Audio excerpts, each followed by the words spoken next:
데살로니가와 베레아. 사도행전 17장 1절에서 15절 말씀입니다. 그들이 암비볼리와 아볼로니아로 다녀가 데살로니가에 이르니 거기 유대인의 회당이 있는지라.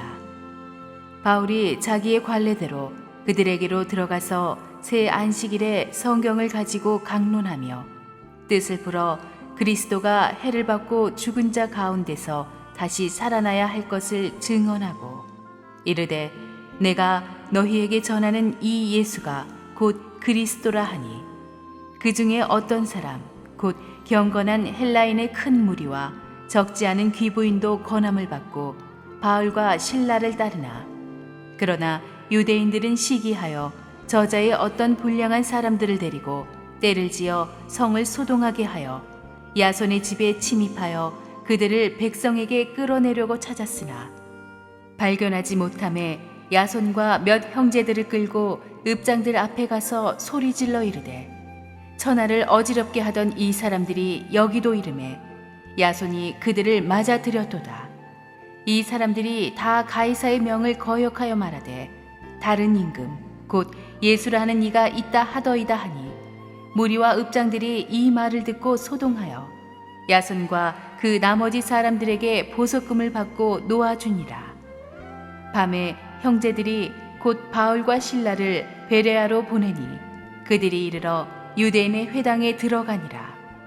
베레아에 있는 사람들은 데살로니가에 있는 사람들보다 더 너그러워서 간절한 마음으로 말씀을 받고 이것이 그러한가 하여 날마다 성경을 상고하므로 그 중에 믿는 사람이 많고 또 헬라의 귀부인과 남자가 적지 아니하나 데살로니가에 있는 유대인들은 바울이 하나님의 말씀을 베레아에서도 전하는 줄을 알고 거기도 가서 무리를 움직여 소동하게 하거늘 형제들이 곧 바울을 내보내어 바다까지 가게 하되 실라와 디모데는 아직 거기 머물더라. 바울을 인도하는 사람들이 그를 데리고 아덴까지 이르러 그에게서 실라와 디모데를 자기에게로 속히 오게 하라는 명령을 받고 떠나니라. 할렐루야. 우리 하나님께 감사의 박수를 드리겠습니다. 어떤 분야에서든지 어떤 독보적인 경지에 오른 사람들을 보면 이 공통점이 있는데 모두가 다 이 불같은 열정을 갖고 있다는 것입니다. 열정이란 한순간에 이렇게 으쌰으쌰 하면서 잘해보겠다는 그런 값싼 감정이 아닙니다. 진짜 열정은 시간이 지나도 사그라들지 않습니다. 진짜 열정은 역경과 시련에 부딪힐수록 더욱 강하게 연그러지는 것이 진짜 열정입니다. 사도 바울이 복음 전파에 대해서 그런 진짜 열정을 가졌던 사람입니다. 이 사도행전을 보면 이 사도 바울의 열정이 얼마나 무서운 것인가를 이렇게 보게 됩니다. 지난주에 우리는 빌립보에서 바울이 억울하게 매를 맞고 감옥에 갇혔던 것을 보았습니다. 그런데 그렇게 매질을 당하고 감옥에 갇혔는데도 바울은 감옥에서 일어나 찬양하고 기도했습니다. 간수에게 복음을 전하고 성경 공부를 시키고 밤새 세례를 주고 축복의 잔치를 벌였습니다. 이런 사람을 누가 감당하겠습니까? 감옥에 가도 간수를 전도시켜 놓고 많은 이런 사람을 세상이 어떻게 막을 것입니까? 오늘의 본문에서도 우리는 이 세상이 감당 못하는 사람 바울의 뜨거운 복음의 열정과 그 열매들을 보게 되는 것입니다. 이 빌립보에서 감옥에 갇혔다가 풀려난 바울 일행은 이 빌립보에서 남서쪽으로 약 160km 정도 떨어진 이 데살로니가에 이르게 됩니다. 이 데살로니가는 마게도니아 전 지역을 아우르는 수도입니다. 비옥한 평야지대의 농산물을 각지에 공급하는 이 정치와 교통과 문화의 중심지였죠. 인구도 상당히 많았습니다. 그래서 바울은 이런 전략적인 도시를 공격해서 복음으로 공략해서 마게도니아 지역 전체로 그 파급 효과를 끌고 가려고 했던 것 같습니다. 이 바울 2절의 말씀을 보니까 바울이 자기의 관례대로라는 말이 나오죠. As his custom was라고 되어 있습니다. 그 말은 이 바울이 자기 선교 노하우가 있었다는 거죠. 자기의 그 전략이 있었다는 겁니다. 바울의 선교 노하우 전략의 첫 번째는 어디 가든지 회당을 잡고 들어가서 말씀을 가르치는 것이었습니다. 유대인들은 남자 10명만 있으면 어디 가서 살든지 회당을 세우고 거기서 성경을 읽고 공부했습니다. 바울은 항상 그 회당에서 그래서 자연스럽게 큰 공간이기 때문에 이 복음 전파하는 교두보 기지로 사용해 놨습니다. 자기 돈 들이지 않은 건물에 딱 들어가가지고 이렇게 시작한 거예요. 또 본문에 나오지는 않지만 또 하나의 바울의 전략은 기도하는 사람들을 찾아서 소그룹 일지언정 이 기도 모임을 시작하는 것입니다. 그래서 기도 운동을 시작해서 그 교회, 그 도시의 복음 사역을 준비합니다. 이 바울의 전략의 원투 펀치는 바로 이 말씀과 기도의 기본기입니다. 그는 건물을 짓거나 시스템을 만들지 않았습니다. 그저 장소만 정해지면 기도했고 만나는 사람에게는 복음을 전했습니다. 오늘날의 교회가 이런 심플한 기본기로 돌아와야 합니다. 교회는 돈이 있어야지 건물이 있어서 짓는 것이 아닙니다. 말씀과 기도의 기본기를 가지고 하나님의 교회는 세워지고 부흥하는 줄로 믿습니다. 바울의 전략 노하우는 그런 것이었습니다. 이 바울의 이 전도 여정을 보면은 짧은 만남이지만 깊은 임팩트, 영원한 임팩트를 주는 그런 밀도 있는 사역을 한 것을 볼 수가 있습니다. 2절에 보니까 새 안식일이라고 되어 있죠. 안식일이 3번이다라는 말입니다. 그것은 쉽게 말해서 3주에 걸쳐서 바울이 아주 인텐시브하게 성경을 가르쳤다는 뜻입니다. 단 3주 동안의 바이블 스터디로 데살로니가의 교회가 딱 쓰는 거예요. 여러분, 어떤 사람들은요 몇 년을 교회를 다녀도 아무 발전이 없는 사람이 있습니다. 모태신앙이라고 하는데 너무 아닌 거예요. 그러나 진짜 성령 충만한 사람은요 단 며칠만 그 사람과 같이 있어도 인생이 변해버립니다. 성령의 불이 전염이 됩니다. 가치관이 송두리째 바꿔놓는 것입니다. 짧게 만나도 인생 전체를 흔들어버리는 깊은 만남이 있습니다. 저는 새로운 교회에서 저와 여러분의 만남이 그런 만남이기를 바랍니다. 서로의 만남이 그런 만남이기를 바랍니다. 단 2년 반밖에 되어지지 않았지만 교회가 세워진 지 얼마나 많은 사람들이 변했습니까? 세월을 아끼라 때가 악하니라. 시간 많이 준다고 우리가 하나님의 일 많이 하는 거 아닙니다.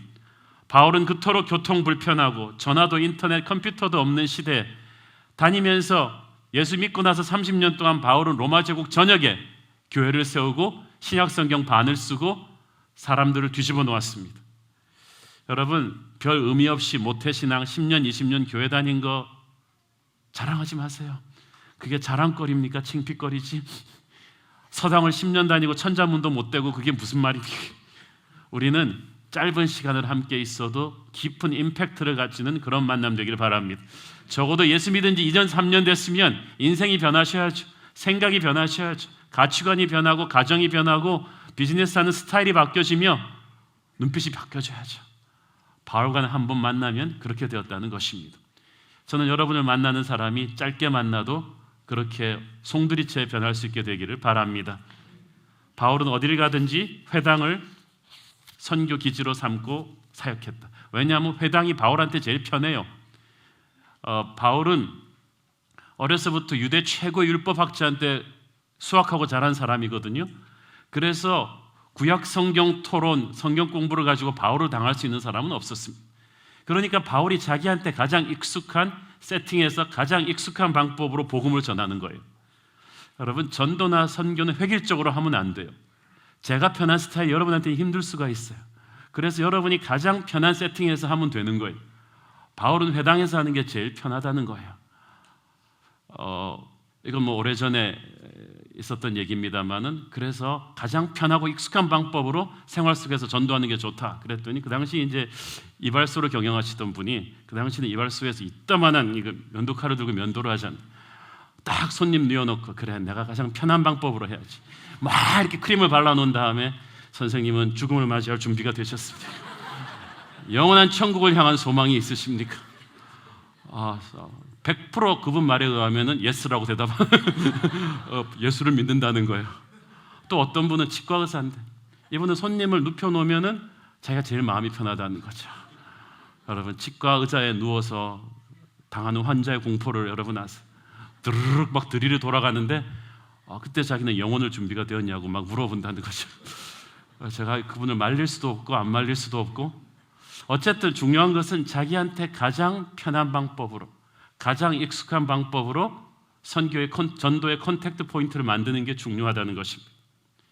그런데 이 바울이 거기서 3주 동안 성경 공부를 가르쳤는데 바울이 가르친 성경은 우리가 생각하는 티피컬한 성경 공부가 아닙니다. 3절 같이 읽어보겠습니다. 시작. 뜻을 풀어 그리스도가 해를 받고 죽은 자 가운데서 다시 살아나야 할 것을 증언하고 이르되 내가 너에게 전하는 이 예수가 곧 그리스도라 하니. 자 보세요. 여기서 그리스도가 해를 받고 십자가 죽음과 부활을 증언했다고 되어 있습니다. 설명했다고 되어 있지 않고 증언했다. 증언했다는 말은 무슨 말이에요? 자기가 체험했다는 거예요. 9.11 테러 현장을 직접 그 자리에서 쌍둥이 빌딩 옆에서 지켜본 사람이랑 그 먼지죄를 뒤집어 쓴 사람이랑 CNN 뉴스로 본 사람은 말하는 게 달라요. 많은 성경 공부가 파워풀하지 않은 것은 말씀을 체험하지 않고 지식으로 전달하기 때문입니다. 그러니까 뭐 아브라함의 아들이 누구고 뭐 유다 지파는 몇 명이고 나사렛이 어디고 하는 지식적 성경 공부를 가르치니까 파워가 없는 거죠. 여러분은 성경 골든벨을 울리기 위해서 말씀을 공부하는 게 아닙니다. 말씀을 체험하고 느끼기 위해서입니다. 그래서 말씀을 체험한 사람은 증언하는 것입니다. 그러니까 파워풀한 거죠. 또 한 가지 이 선포했다는 것. 예수가 곧 그리스도라 하니 한국 성경에는 그 뜻이 안 나와 있는데 영어 성경에는 보면은 I am proclaiming to you 그렇게 되어 있습니다.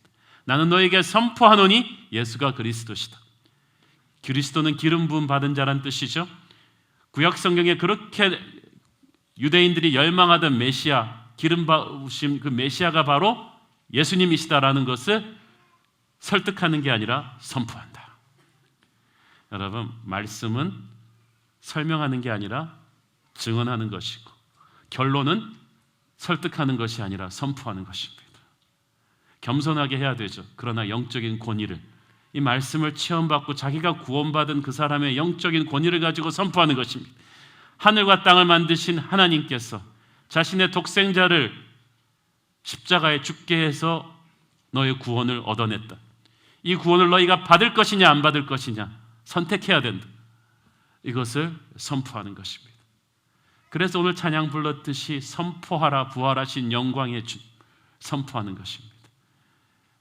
오늘날 많은 우리들의 전도가 무기력하는 것은 자신감을 가지고 선포하는 게 아니라 무기력하게 비굴하게 믿어달라고 빌기 때문입니다. 예수님은 믿어달라고 빌 뿐이 아니라 그분에게 당당히 선포하실 자랑스러운 분이십니다. 찬송과 존귀와 영광을 받게 합당하신 그분을 전하면서 여러분 그렇게 기죽지 말기를 바랍니다. 4절을 보니까 이 말씀을 듣고 나서 수많은 사람들이 예수를 믿었다고 되어 있습니다. 말씀은 사람을 거듭나게 하는 능력이 있어요. 베드로전서 1장 23절 시작. 너희가 거듭날 것은 썩어질 씨로 된 것이 아니요 썩지 아니할 씨로 된 것이니 살아있고 항상 있는 하나님의 말씀으로 되었느니라. 거듭날 때는 하나님의 말씀이 떨어져서 된다는 거예요. 저는 이 말씀을 읽을 때마다 말씀 전하는 목사로서 굉장히 감동이 됩니다. 이 설교 시간이 세미나 시간이 아니거든요. 이 시간은 살아있는 하나님의 말씀을 그저 마이크에 불과한 한옥 목사를 통해서 듣고 누군가가 구원받는 시간이에요.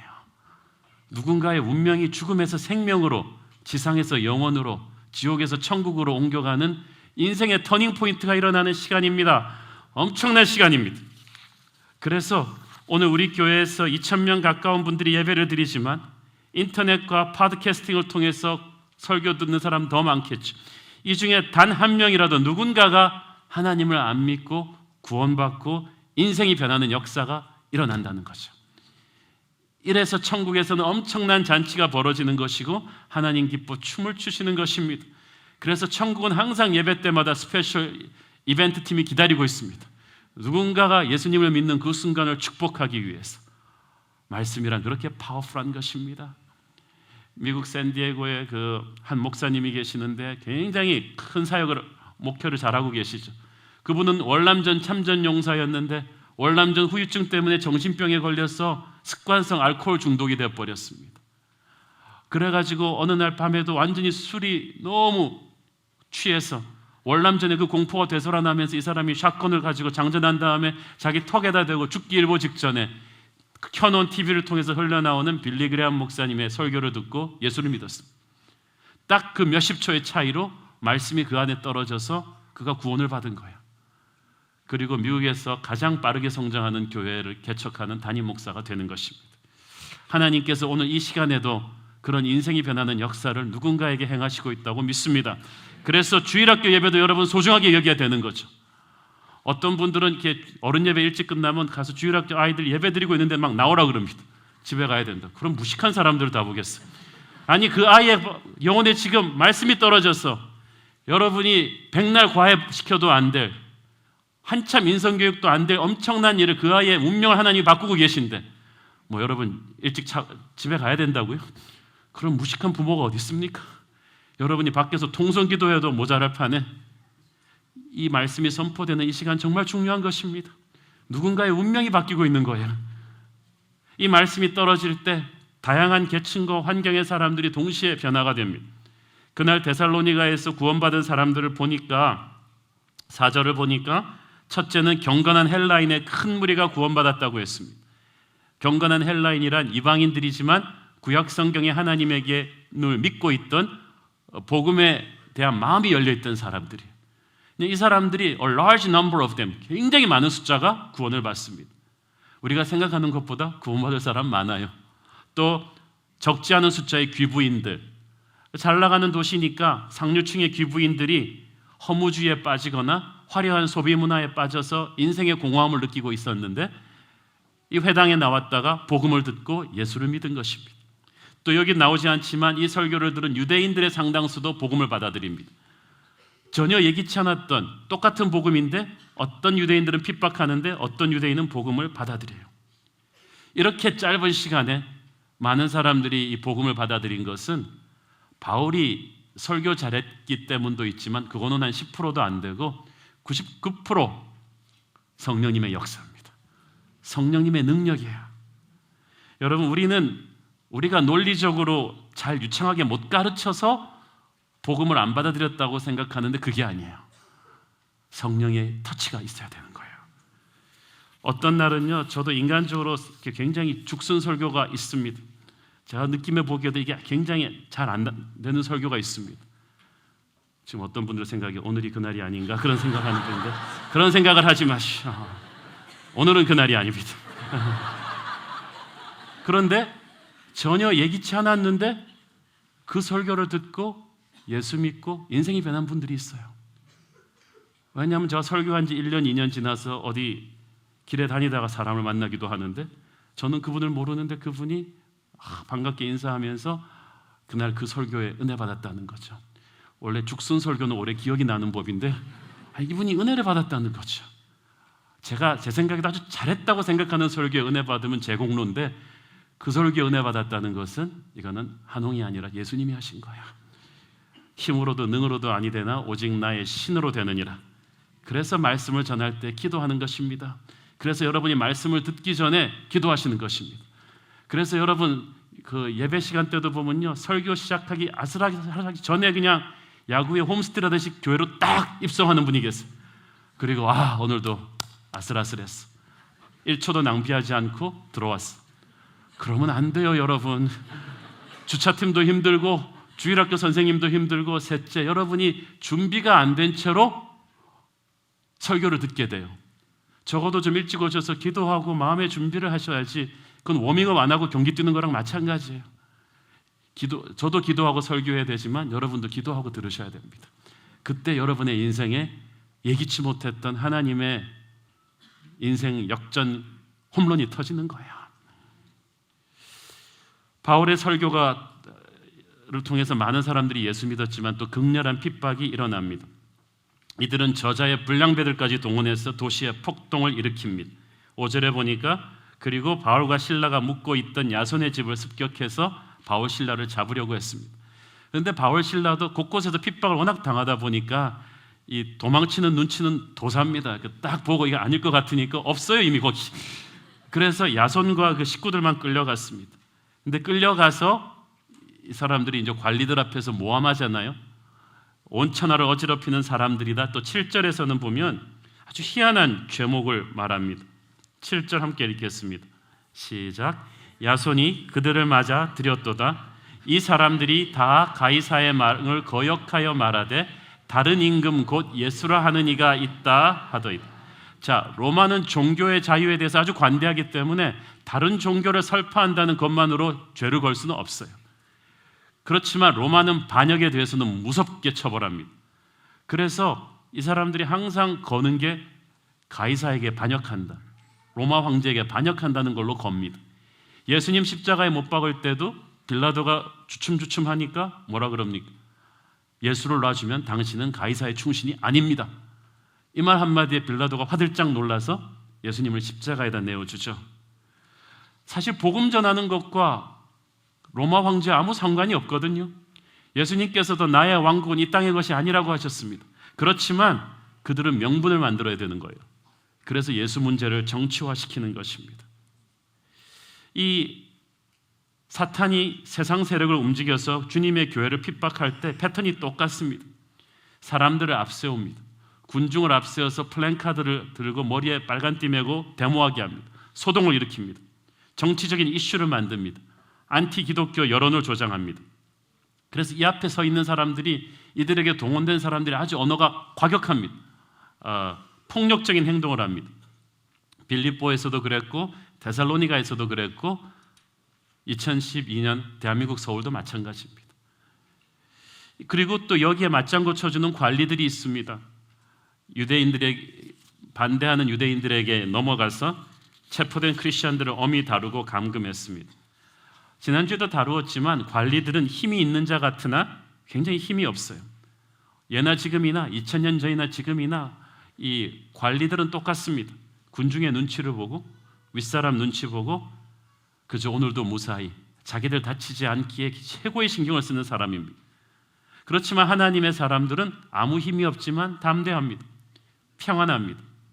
천지를 다스리시는 주님이 그들의 하나님이시기 때문에 담대한 것입니다. 눈치 보지 않습니다. 평안합니다. 저는 바울과 실라에게 임했던 그 담대함과 평안함이 저와 여러분에게 가득하기를 바랍니다. 사람들이 한 짓 같지만 이 핍박은 분명히 사탄이 배후에서 움직이는 것입니다. 그래서 우리가 사람들의 핍박을 보고 상처받을 게 아니라 그 뒤에 있는 배후 세력을 봐야 합니다.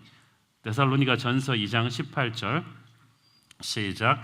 그러므로 나 바울은 한 번, 두 번 너희에게 가고자 하였으나 사탄이 우리를 막았도다.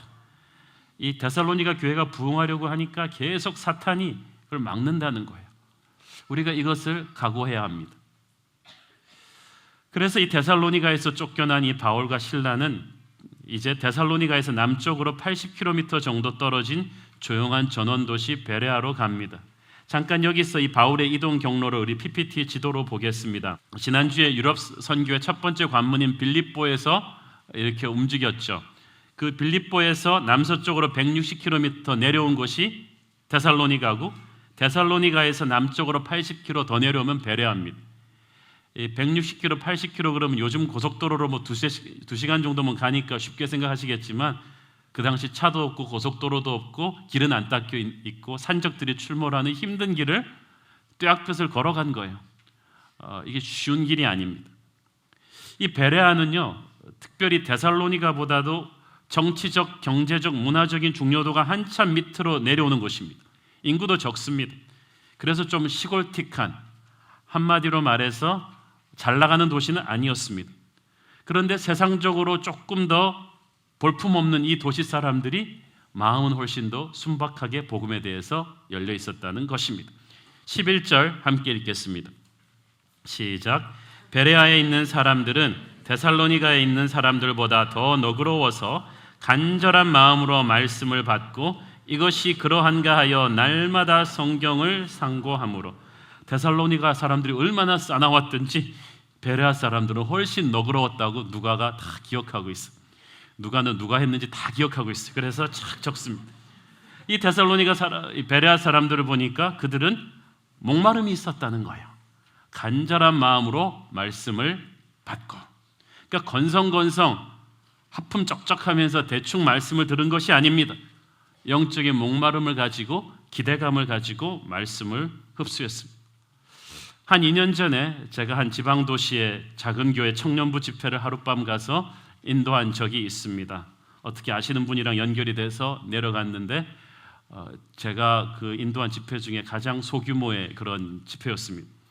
그런데 그 한 20명 정도 그렇게 모인 청년들이 제가 그 설교 시간 내내 그렇게 눈에 불을 켜고 말씀에 집중하는 사람들을 제가 정말 처음 보는 것 같아요. 아니 그래서 요즘 청년들이 안 그렇잖아요. 보통 청년 집회 가면 막 스마트폰 보고 있고 막 태도들이 대단히 불량한데 이 청년들은 어느 정도냐 하면요, 부끄러울 정도로 저를 뚫어지게 보는데 말씀 한마디 한마디를 거의 신탁처럼 받아들이는 거예요. 아멘 아멘 그러면서 눈물을 흘리면서 적고 이렇게 반응을 해서 이 스펀지가 물을 빨아들이는 것 같았습니다. 제가 설교 내내 너무 큰 은혜와 감동을 받아서 준비해갔던 설교의 2배를 해버렸어요. 여러분 아시겠죠? 설교의 길이는 청중의 반응과 그대로 정비를 한다는 거죠. 이렇게 목마름이 간절한 청중을 너무 오래간만에 만나봤습니다.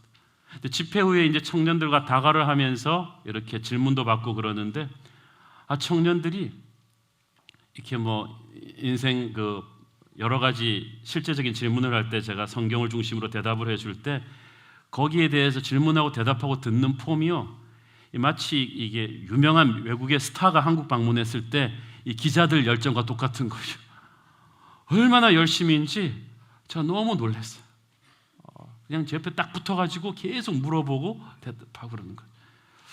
제가 외부에 나가면 약간 그런 대우와 인정을 받고 있습니다. 아니, 담당 목사님이 굉장히 순진하게 생긴 분인데 씩 웃으면서 저한테 목사님 이해하세요. 왜냐하면 저희들 지방에 있는 작은 교회 청년부라 서울에 이름난 강사 모시기가 하늘의 별 따기입니다. 모셔도 큰 교회에서 모셔가지 자기 같은 작은 교회 청년부에서 못 모신다는 거예요. 그래서 목사님 온다 그러니까 전부 다 너무 좋아서 이렇게 열심인 거라고. 제가 굉장히 감동을 받았습니다.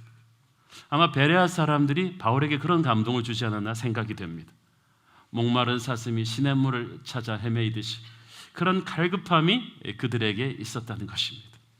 오늘 여러분의 말씀에 대해서 그런 목마름이 있기를 바랍니다. 그리고 또 이 사람들이 매일 말씀을 묵상했습니다. 이것이 그러한가 하여 날마다 성경을 상고함으로, They examined the scripture every day. 상고했다는 말은 그냥 뚫어지게 팠다는 거예요. 성경 말씀을 공부했다는 것입니다. 자기들 스스로 그 말씀을 붙잡고 집에 가서 계속 생각했다는 것입니다. 어떤 분들은 예배 끝나면 그냥 영적 채널을 딱 닫아버리고 설교 끝, 예배 끝, 교회 탈출, 그러고 그냥 쫙 가서 완전히 또 딴 세상 사는 사람이 있습니다. 그런데 이분들은 설교 듣고 집에 가면서 계속 생각했다는 것입니다. 그 본문을 집에 가서 펼쳐보고 주석도 찾아보고 그러면서 공부하고 연구했다는 것입니다. 물론 영적인 은혜는 하나님의 터치로 주는 것이지만 하나님은 목마름이 있는 자에게 성령을 기름 부어 주십니다. 그래서 너희가 전심으로 나를 찾고 찾으면 나를 만날 것이다. 똑같은 말씀을 듣고 다른 은혜를 경험할 것이다. 그거예요. 여러분이 제 설교만 듣고 만족하실 것이 아니라 여러분 스스로 말씀을 씹고 묵상하기 위해서 몸부림치셔야 돼요. 아브라함의 하나님, 야곱의 하나님이 나의 하나님으로 느껴질 때까지 스스로 말씀을 공부하셔야 돼요. 제가 한번 말씀드린 적이 있죠. 대학 시절 제가 만났던 모태 불교 신자 출신 그 40대 남자분, 이분이 40대 초반에 예수님을 믿고 나서 성경을 공부하기 시작했습니다. 누가 하라 그러지 않았어요. 자기가 읽는 거예요. 이분이 샌프란시스코에서 하루 종일 이 그로서리 마켓 경영하는 분입니다. 하루 종일 서 있어요. 그런데 계산대 옆에 성경책과 이 노트북 하나, 공책을 하나 딱 갖다 놓고 손님만 없을 때면 이 공책을 딱 반으로 접어서 한쪽에는 성경 말씀 빨간 잉크로 쫙 베껴 쓰고 또 한쪽에는 파란 잉크로 자기가 주석을 다는 거예요. 그 말씀을 통해서 받은 은혜, 좀 모르겠는 그 목사님한테 질문할 것들, 이 사람 이름과 이런 의미는 딱 적어놓고, 이분이 어느 정도냐 하면요, 어떤 때는 딱 그 목사님한테 오시더니 그러더래요. 목사님, 제가 보니까 하나님 말씀이 맞아요. 나를 사랑하는 자는 자자손손 축복을 받는다는 말씀이 맞는다는 거예요. 어떻게 아세요? 이스라엘 12지파의 인구 변화 추이를 쫙 적은 거예요, 이 사람이. 그래서 광야에서 나올 때 한 숫자랑 광야에 이제 출애굽 끝나고 이제 약속의 땅 들어갈 때 숫자랑 다윗 왕조 때 숫자랑 12지파 인구 분산도를 쫙 써가지고 확실히 하나님께 충성하는 유다 가문은 갈수록 번성하는군요. 시므온 가문은 못된 짓 하더니 점점 후손이 이렇게 축소돼 가는 걸 본 거예요. 말씀이 맞다는 거죠. 이분은요, 바울 선교 여행도 자기가 유럽 지도 찾아가지고 다 그렸어요. 요즘처럼 성경 주석이나 커멘터리 자료가 좋은 것도 아닙니다.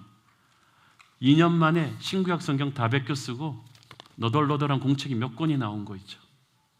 단 2년 예수 믿었는데 이분의 믿는 하나님은 달라요. 20년 동안 교회 다녀도 저는 그런 사람 한 번도 본 적이 없거든요. 하루를 살아도 행복할 수 있다면, 무슨 유행가 가사도 있듯이 여러분이 단 2년 예수를 믿어도 그렇게 믿으셔야 됩니다. 베레아 사람들이 그런 거예요. 축구 경기를 관람하는 것과 내가 뛰는 건 하늘과 땅 차이거든요. 여러분이 매일 말씀을 묵상하는 게 중요합니다.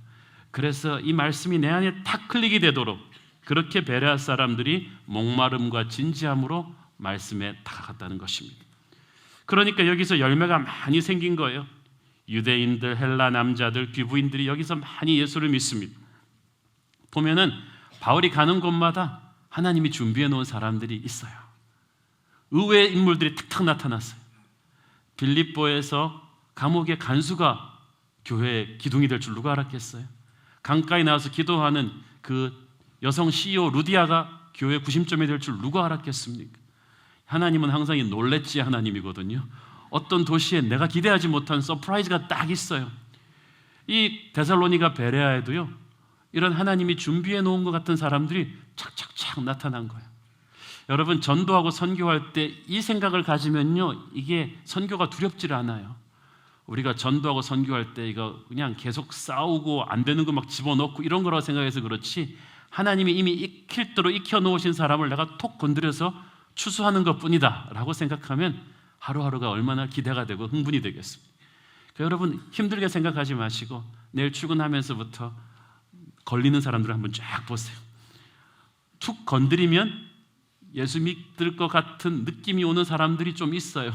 느낌이 안 올지라도 하나님이 예비해 놓으셨음을 믿으십시오. 그래서 하나님의 그 열매들이 있다니까요. 자, 그런데 바울이 이렇게 열심히 복음을 전하고 있으니까 열정을 바울만 가진 게 아니라 사탄도 가졌거든요. 그래가지고 데살로니가에 있던 핍박자들이 80km나 떨어진 베레아로 달려온 거예요. 야, 뭐 월급 주는 것도 아닌데 뭐 이렇게 남 핍박하는데 열심히 많겠어.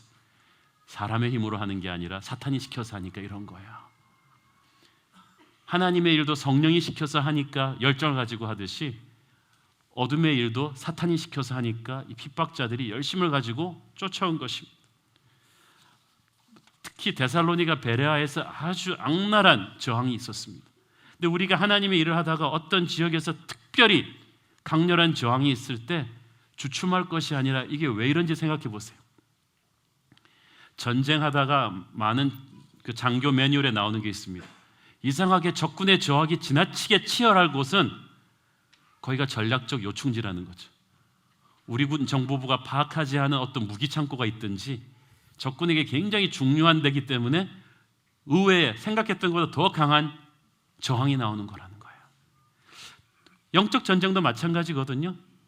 이 데살로니가 베레아에서 아주 특히 극렬하게 이런 저항이 나오는 것은 이곳에 하나님의 포텐셜이 그만큼 많기 때문입니다.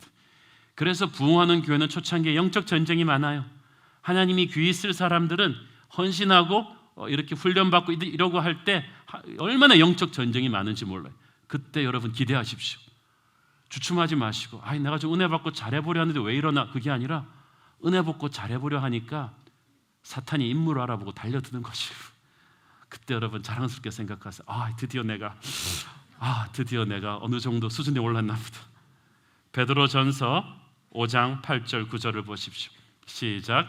근신하라, 깨어라. 너희 대적 마귀가 우는 사자같이 두루다니며 삼킬 자를 찾나니 너희는 믿음을 굳건하게 하여 그를 대적하라. 이는 세상에 있는 너희 형제들도 동일한 고난을 당하는 줄을 알미라.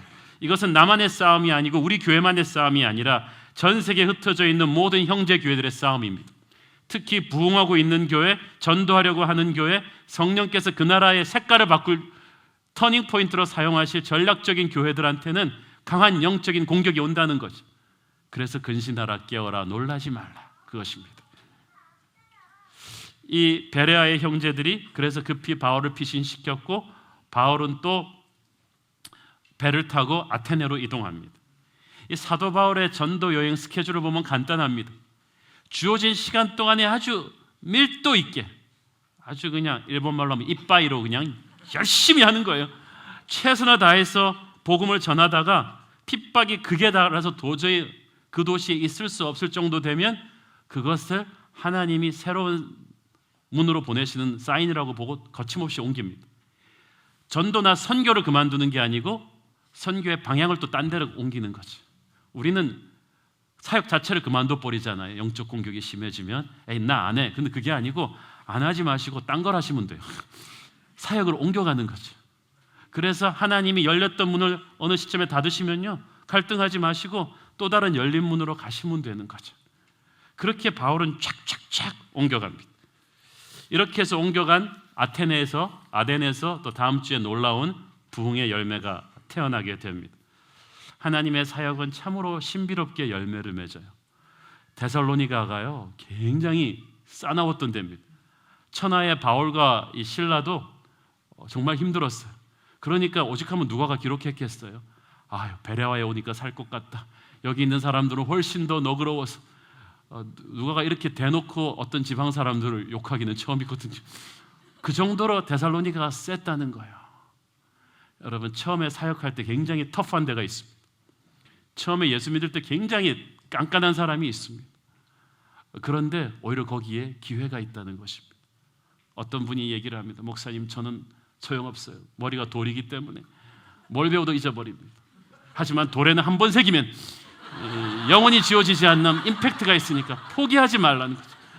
이 데살로니가가 그랬어요. 그냥 천하의 사나운 교회요, 깐깐한 교회였는데 이 데살로니가가 그래서 바울도 떠나면서 거기는 실패하냐? 그러면서 그 당시 일기로는 베레아가 훨씬 나았어요. 그런데 나중에는 목회 서신에 보면은 베레아 전서가 아니라 데살로니가 전후서가 나와요. 목회 서신에 등장하는 교회들은요, 말썽 일으킨 교회도 많지만 대부분 한가닥하는 교회가 됐다는 거예요. 파워풀한 교회가 됐다는 거예요. 데살로니가 전서 1장 6절 7절 보겠습니다. 시작. 또 너희는 많은 환난 가운데서 성령의 기쁨으로 말씀을 받아 우리와 주를 본받은 자가 되었으니 그러므로 너희가 마게도냐와 아가야에 있는 모든 믿는 자의 본이 되었느니라. 와, 그리스 반도 전체 교회의 벤치마킹 대상이 되었다는 거죠. 데살로니가 교회처럼만 되라. 와, 사람 정말 알 수 없는 거죠. 이 터프한 싸나운 데살로니가 교회에 그런 열매가 날 줄은 누가 알았겠어요? 그러니까 여러분, 판단하지 마세요. 처음에 어렵고 힘든 사람이라고 해서 어떤 사역이라고 해서 그렇게 판단하지 마세요. 어느 순간에 되면 우리가 알지 못하는 아름다운 열매가 맺힐 수 있습니다. 사랑하는 여러분, 교회는 건물이 아닙니다. 교회는 하나님이 부르신 사람들의 모임이에요. 이 구원받은 사람들, 말씀을 듣고 변한 사람들이 있으니까 교회가 세워져요. 무서운 핍박이 따라다녔지만 그 핍박의 칼날이, 공권력의 힘이 이 불길을 꺼뜨리지 못했습니다. 돈도 없고 건물도 없던 초대교회였지만 300년 만에 로마 제국 전체를 뒤집어 놓습니다. 저는 이 복음의 파워를 보면서 오늘날 한국 교회 현실을 바라보게 됩니다. 오늘날 한국 교회는 너무 기가 죽어 있습니다. 일제 치하의 한국 교회는 인구의 1%, 2% 안 되는 크리스천 숫자 수를 가지고 이 민족의 교육과 의료와 사회 문화를 이끌어갔습니다. 민족 지도자 33명 중에 16명이 크리스천일 정도로 우리는 이 민족의 정신 문화를 이끌고 있었습니다. 7, 80년대 한국 교회는 적어도 목숨을 걸고 대학 캠퍼스마다 최루탄이 난무하는 대학 캠퍼스에 복음을 들고 들어가 전도하던 그런 한국 교회였습니다.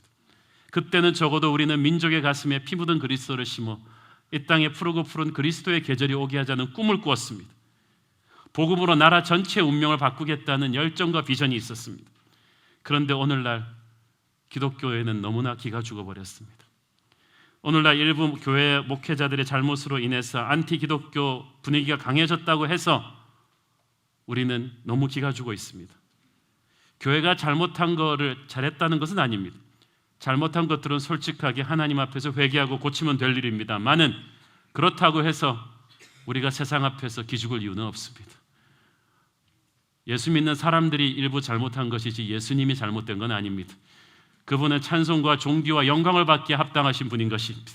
우리의 잘못으로 인해서 욕먹고 세상에 무시당할 그런 이름이 아닙니다. 우리는 복음의 능력에 대한 확신이 돌아와야 합니다. 힘을 잃고 주저앉아서는 안 됩니다. 한국 교회는 아직까지도 십자가 복음으로 무장한 가난과 싸우며 외로움과 싸우며 핍박과 싸우며 복음 전하는 목회자들, 선교사들이 정말 많고 아직도 한국의 가난한 자들을 돕는 사회 복지의 70-80%는 다 교회가 합니다. 한국 교회는 아직도 살아 있습니다. 죽지 않았습니다. 복음을 가슴에 품은 우리가 영적인 야성을 회복해야 할 줄로 믿습니다. 바울과 실라를 움직였던 성령님께서 아직도 우리 안에 살아계시고 그분은 변하지 않는 능력과 영광과 기름 부으심을 주고 계신데 왜 우리 교회는 뒤로 물러설 것입니까? 저는 이 복음을 붙잡고 기도합니다. 주님, 우리에게 바울과 실라에게 주셨던 영적인 담대함을 허락하여 주시옵소서. 건물도 조직도 없다 할지라도 복음에 대한 열정과 확신을 가지고 이 어두운 세상을 뒤집어 엎어버리는 이 서울의 영적인 지진을 일으키는 그런 교회가 되기를 원합니다. 능력의 말씀이 주저없이 가감없이 이 세상을 향해서 선포되게 하시고 세상이 우리를 핍박할지언정 두려워하는 그런 교회 되게 하여 주시옵소서. 땅에 떨어진 주님의 교회의 영광이 회복되게 하여 주시고 세상 앞에서 부끄러워하지 않게 하여 주시고 예수 믿는다는 이야기를 당당하게 할 수 있게 하시고 그로 인해서 당해야 될 핍박이라면 당연히 당하게 하여 주시고 그러나 내 주위 사람들에게 때를 얻든지 못 얻든지 복음 전하는 십자가의 군병으로 우리를 세워 주시옵소서. 그런 교회가 되게 하여 주옵소서. 기도하겠습니다. 사랑하는 아버지, 은혜를 감사합니다. 살아있는 복음이 우리 안에 있는데 우리가 무엇이 두렵겠습니까? 환난이나 곤고나 핍박이냐 칼이겠습니까? 주님, 한국이 지금 기독교의 위기의 시대가 되었다고 하지만 주님은 아직도 살아계시며 우리 안에 성령이 역사하고 계심을 믿습니다. 두려워 물러서지 않게 하여 주시고 위축되지 않게 하여 주시고 말씀과 기도로 무장해서 세상 속으로 복음 가지고 들어가는 하나님의 군대 되게 하여 주시옵소서. 예수님의 이름으로 기도합니다. 아멘.